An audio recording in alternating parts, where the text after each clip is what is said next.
En este video te quiero contar el secreto chino para ahorrar más. Hace 5 años atrás tuve la oportunidad de viajar a China, conocer su cultura y me llamó muchísimo la atención cómo ellos se relacionaban con el dinero. Mientras yo viajaba por Beijing, Xi'an, Shanghái, empecé a darme cuenta que ellos miraban el dinero de una manera muy distinta a nosotros y que ellos tenían una capacidad para ahorrar muchísimo más importante que la occidental. De hecho, estuve investigando y aprendí que los chinos tienen una capacidad de ahorro del 45%. ¿Eso qué quiere decir? Que cada $100 ellos son capaces de ahorrar algo así como 45. Para que tengan ese número en perspectiva, en Latinoamérica se dice que la capacidad para ahorrar es más cercana a un 7-9%. ¿Qué quiere decir eso? Que cada $100 que ganamos, ahorramos solamente $7-9. En otras palabras, los chinos están ahorrando algo así como 5 veces más que nosotros. Y por lo tanto dije, esto es muy interesante, tenemos que investigarlo, cuáles son los secretos, cuáles son los trucos. Y es por eso que en este video les voy a contar dos grandes cosas. Primero, las razones de por qué los chinos son capaces de ahorrar más que nosotros. Y segundo, cuáles son los trucos o secretos que ellos utilizan para ahorrar más.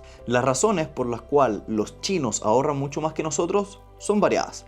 Y hay distintos estudios y papers que te van explicando de por qué esto es así. Las razones más comunes que se citan de por qué los chinos ahorran más que nosotros son, en primer lugar, demográficas. ¿Qué quiero decir con eso? Como ustedes muy bien saben, en China existe y existía una política que se llamaba la política del hijo único. Un presidente chino que se llama Deng Xiaoping en el año 1979 implementó la idea de que las familias solamente podían tener un solo hijo. La razón de por qué estaban haciendo esto era para poder limitar el gasto y aumentar la productividad y la economía china. Esto tuvo varias consecuencias, algunas que se querían y otras que parece que no tanto. Una de las consecuencias que no estaba en el radar pero que terminó ocurriendo era que empezó a desbalancearse la cantidad de hombres que nacían versus la cantidad de mujeres que nacían. Particularmente en la cultura china, los hombres son los que reciben el apellido de la familia y los que normalmente reciben las herencias. Por lo tanto, los chinos empezaron a preferir,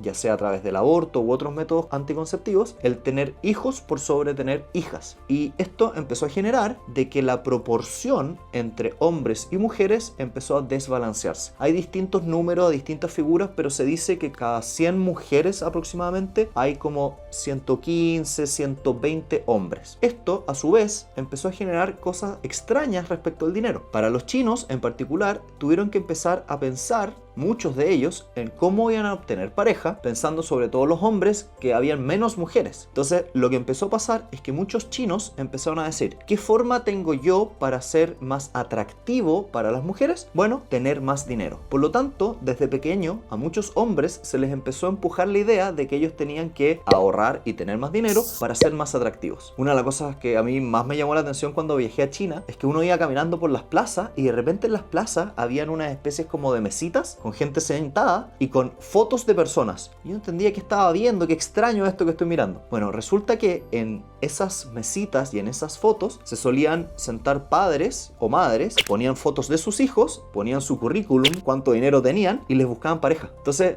esta es una cultura que empieza a pensar muchísimo en el dinero es una forma de demostrar que eres exitoso. Pero esto no se detiene ahí. Además de las razones demográficas, también hay varias razones culturales. Ustedes sabían que para los chinos el tema del dinero es algo que se empieza a enseñar desde muy pequeño. Y es muy habitual que a los niños se les regale, a los cumpleaños o ocasiones especiales, sobres rojos que tienen dinero adentro. Y ese dinero se le dice que es el dinero de la suerte.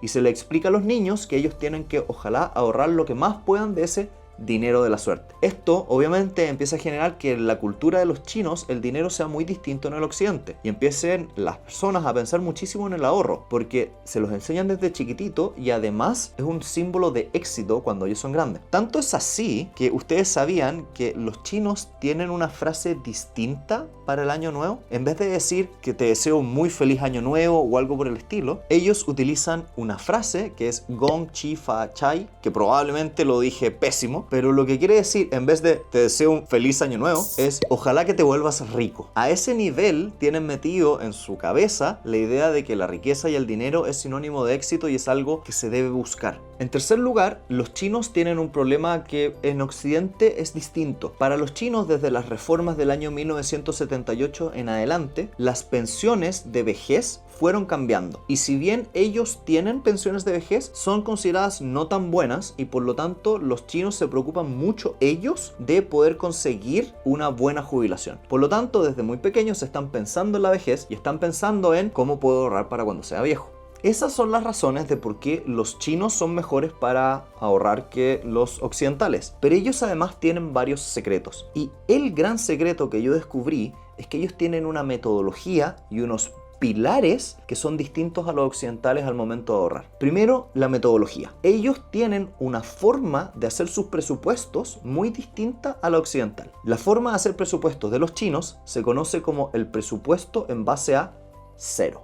¿Qué quiere decir eso? Los chinos todos los meses reciben dinero y la idea de ellos es quedar en cero a fin de mes. Y ustedes me dirán, ¿pero eso no quiere decir que se gastan todo? No, lo que eso quiere decir es que ellos reciben dinero, por ejemplo, imaginémonos que reciben $1000 y ellos le asignan una función a cada uno de los dólares. Cada uno de los pesitos que ellos reciben les asignan una función y eso también incluye ahorro e inversión. Por lo tanto, para un chino, a fin de mes tiene que quedar en cero. Todo el dinero se tiene que haber ido a los distintos ítems de gasto que ellos quieren, pero además ahorro e inversión. Por lo tanto, ellos siempre saben dónde está cada peso. No hay un solo dólar que ellos no sepan dónde está. Por lo tanto, a diferencia de nosotros, ellos tienen un control muy detallado de cómo y dónde está el dinero. Ahora, esta metodología va acompañada de varios pilares o formas de pensar que hacen que sus dineros no se pierdan y son los que yo llamaría los 4 pilares del ahorro chino. El primero de esos pilares es la regla del 10:1. Para los chinos está bien visto o se dice que tú deberías ser capaz de vivir con un 10% de lo que ganas y el otro 90% ahorrar. Todos sabemos que eso es 100% imposible, pero la regla del 10:1 lo que hace es que ellos siempre estén pensando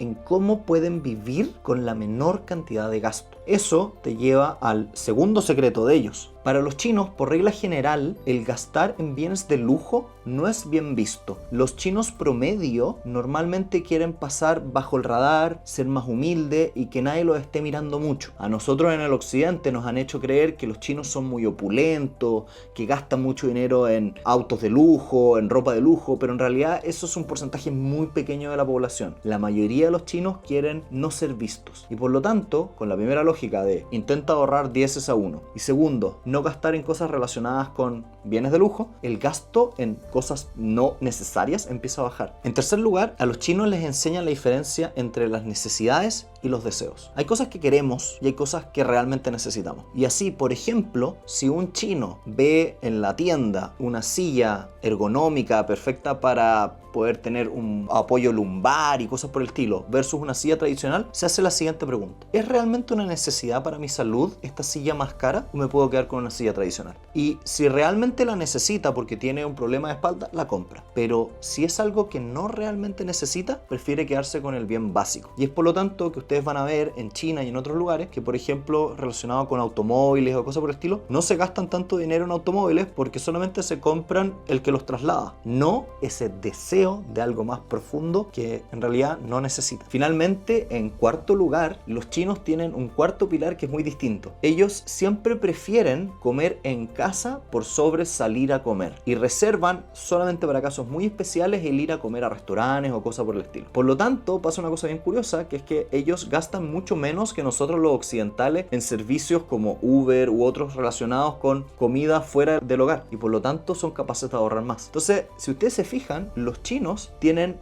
dos cosas que los hacen mucho más buenos para ahorrar que nosotros. Por un lado, tienen el apoyo, si se quisiera, cultural, de que toda la gente está pensando en cómo ahorrar más y cómo tener más dinero por diversos motivos, pero por el otro lado tienen metodologías y esas metodologías lo que hacen en palabras fáciles es intenta ahorrar lo máximo que puedas en distintos ítems y siempre quédate con cero para gastar en otras cosas a fin de mes. Todo dinero que tú tengas tiene que tener una función precisa y específica. Ahora bien, antes de terminar, quiero darle muchísimas gracias a Humphrey Yang, un creador de contenido que descubrí de origen chino, que explicaba muchas de estas cosas y que yo fui obviamente corroborando asesorando con literatura y papers relacionados. Así que muchas gracias a él. Quiero dejarlos invitados a, si les gustó este contenido, dejarme un comentario acá abajo, preguntarme si quieren saber más o menos y sobre todo ponerle like, suscribirse y ponerle la campanita. Nos vemos en el siguiente video.